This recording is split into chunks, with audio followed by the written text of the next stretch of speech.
Boker Tov, Umvorach, c'est bientôt Tu Bishvat. Qu'est-ce que c'est que Tu Bishvat?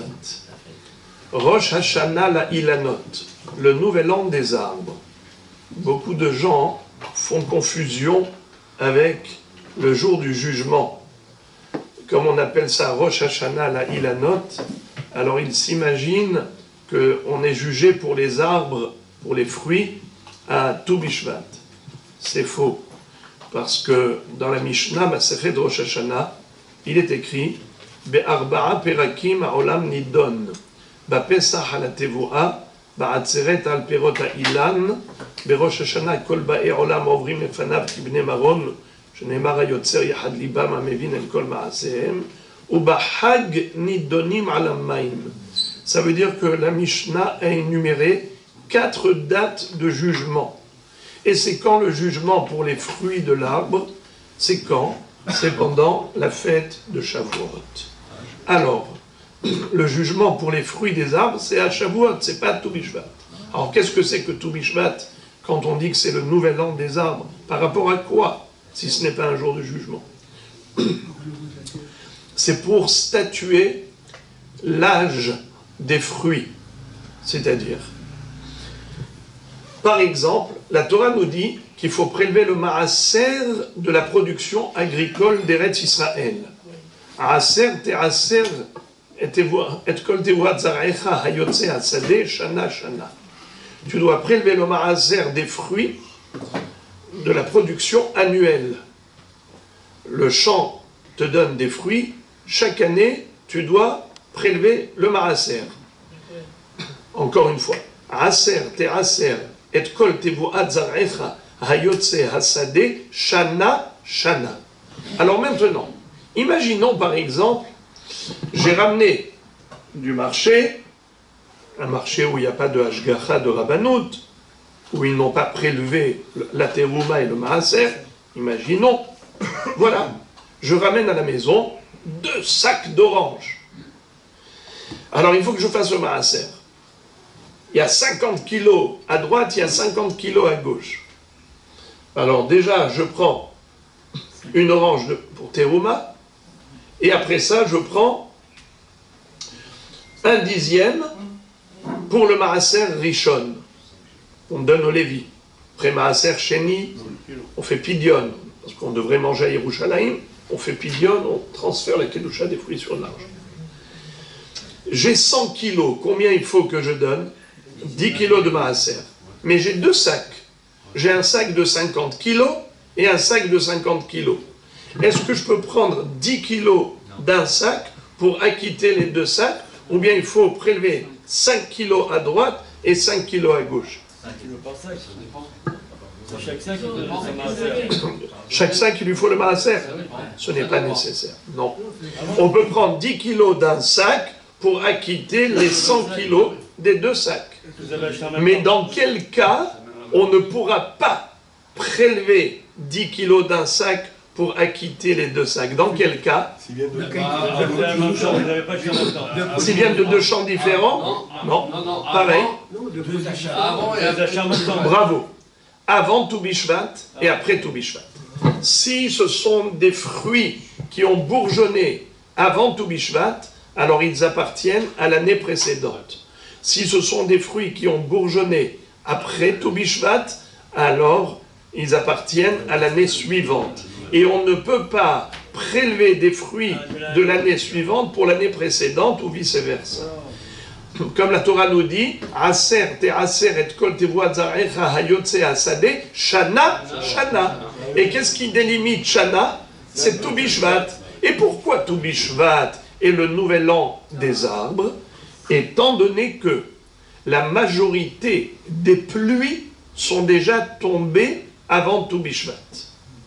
Puisque la majorité des pluies de l'année sont tombées avant Tu Bishvat, alors ça fait monter la sève dans les arbres. Comme la Gemara nous dit dans Masechet Rosh Hashanah, Daf Yud Bet, et Rashi explique. Lefi sheyardu rov gishme shana ve'asaraf ole ba'ilanot, ou asheraf ole ba'ilanot.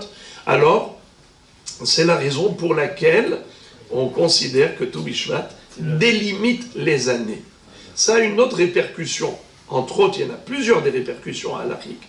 Mais par exemple, pour la orla, vous savez qu'on n'a pas le droit de manger les fruits des 3 premières années de la production de l'arbre.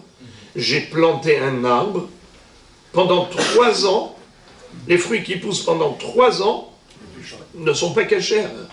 C'est pas seulement interdit à la consommation, même au profit. On ne peut même pas les vendre à un goy, par exemple, qui les mangerait volontiers. On n'a pas le droit de lui vendre. C'est assourd de profiter des fruits de la orla. Shalosh shanim arelim iyolachem. Quand la Torah nous dit 3 ans interdits, est-ce que c'est 3 ans pleins? Non. La première année, elle peut être peut-être de 44 jours.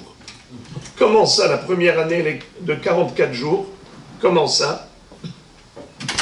Imaginez-vous, j'ai planté le 15 Av.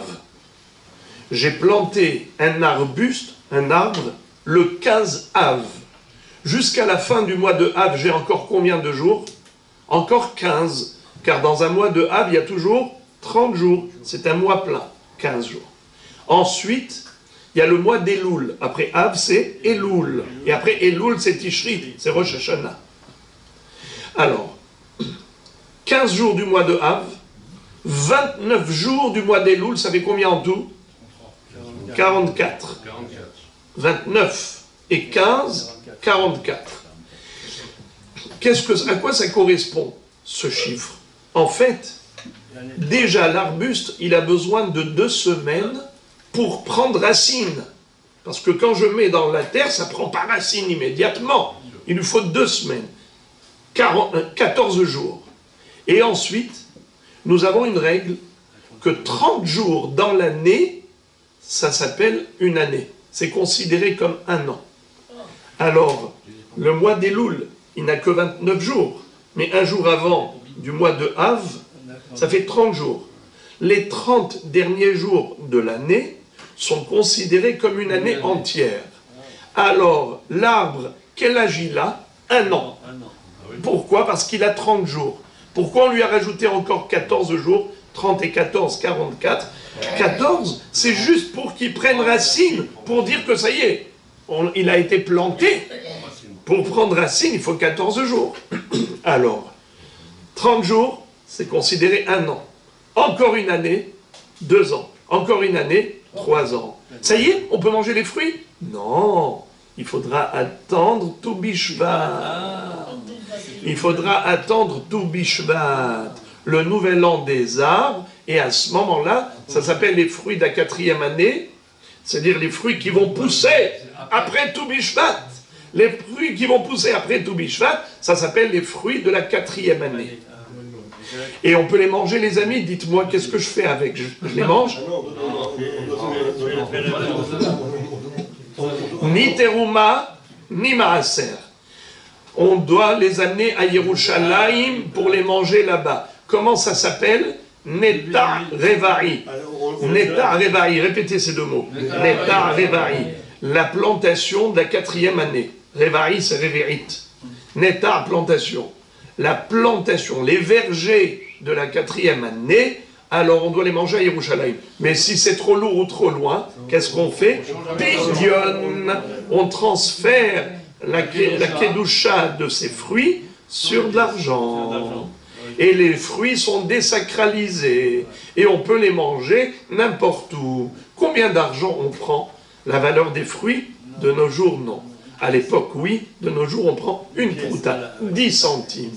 Et vous transférez la kedusha de ces 36 tonnes de fruits sur une pièce de 10 centimes et vous pouvez les manger la 4e année après tout Bishvat. Bete Avon.